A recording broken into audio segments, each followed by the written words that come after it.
Hablar con Jesús. Señor mío y Dios mío, creo firmemente que estás aquí, que me ves, que me oyes. Te adoro con profunda reverencia. Te pido perdón de mis pecados y gracia para hacer con fruto este rato de oración. Madre mía Inmaculada, San José mi Padre y Señor, Ángel de mi guarda, interced por mí. Bueno, ahora sí que no hay excusa, ¿no? Porque ya llegamos al primer domingo del tiempo de Cuaresma. Y es verdad que la Cuaresma empezó hace unos días con el miércoles de ceniza. Se reportan grandes concentraciones en las iglesias, mucha gente queriendo recibir ese sacramental. Pero bueno, algún despistado habrá que no se habrá enterado de que estamos ya en Cuaresma. Pero ya llegamos a este primer domingo del tiempo y nos toca ahora sí sumergirnos completamente, si no lo hemos hecho ya, en el misterio de Jesucristo en estos días de penitencia y de conversión. Y la Iglesia, con mucha lógica, quiere que comencemos con este Evangelio de San Mateo el día de hoy, que es uno de los que nos recuerda el sentido de estos 40 días de Cuaresma, aunque si sacamos las cuentas no son exactamente 40 días, pero bueno, eso lo dejamos para otro día. Aquí en este Evangelio de hoy, de San Mateo, se nos revela que es el Espíritu Santo el que conduce a Jesús a estos 40 días con sus 40 noches en el desierto. Y luego lo conduce a ser tentado, lo guía hacia la tentación. Por eso llama mucho la atención que sea el mismo Espíritu el que envía a Jesús a la tentación. Al menos esa es la primera imagen que nos queda, ¿no? Y esto es buenísimo porque es una prueba más de que también este suceso de las tentaciones de Jesús en el desierto está previsto por la providencia divina para nuestro provecho.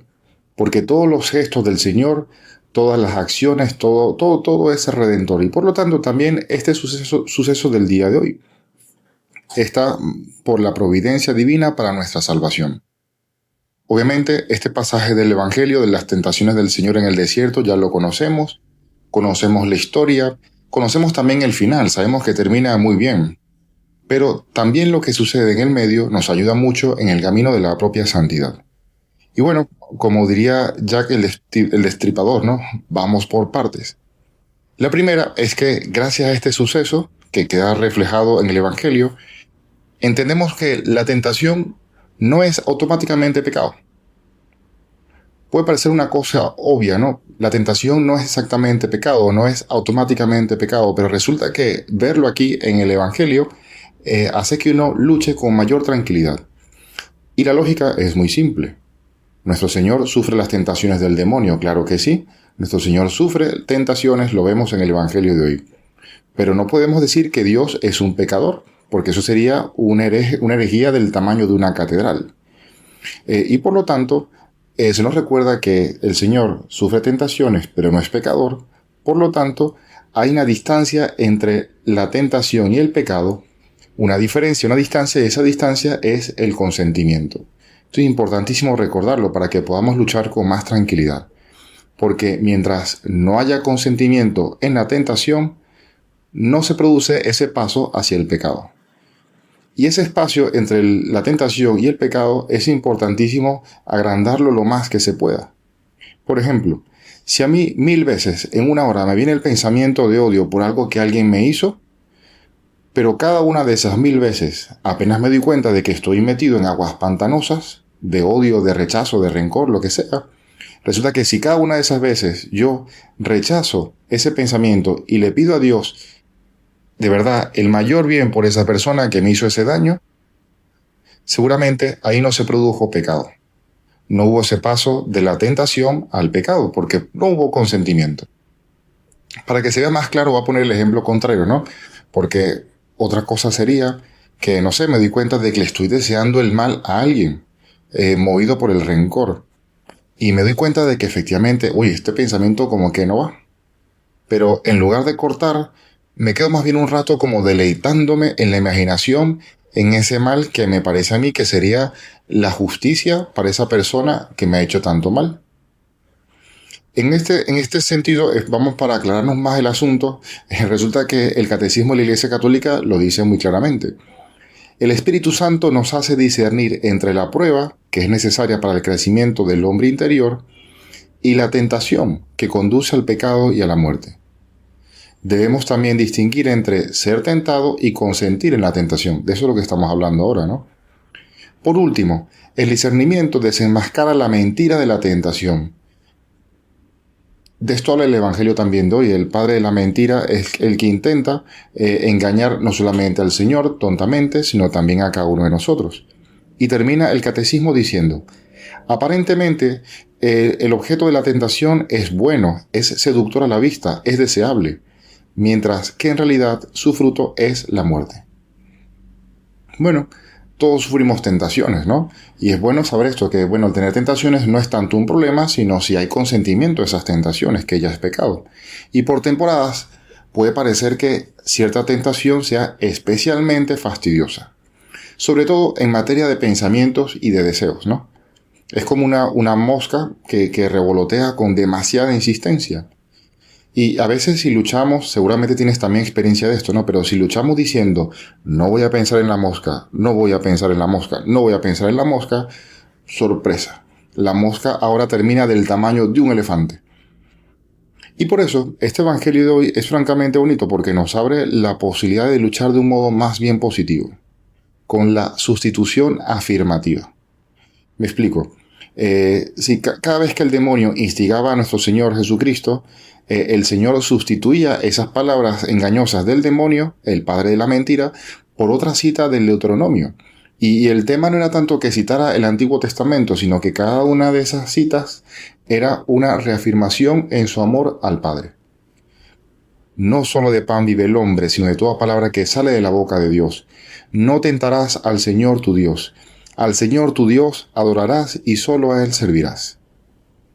Bueno, si le funcionó al Señor, también nos va a funcionar a nosotros, ¿no? Nosotros podemos luchar contra las tentaciones sustituyendo esos ataques del enemigo por una afirmación gozosa de nuestro amor a Dios.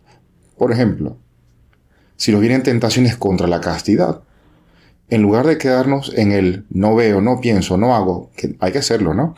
Pero si además de quedarnos allí, además sustituimos la tentación con un Madre mía, mis ojos son para verte a ti, Jesús, mi corazón te prefiere mucho más que toda esta porquería, o Señor, te hago entrega de todo mi ser, de mi cuerpo, de mi alma, mis pensamientos, mis deseos.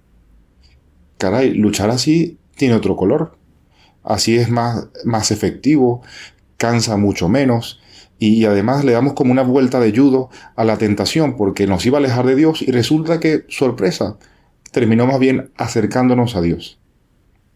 Por eso, este evangelio me parece a mí que es una joya para el inicio de la Cuaresma. Y no solo porque, bueno, porque se habla de los 40 días en el desierto, ¿no?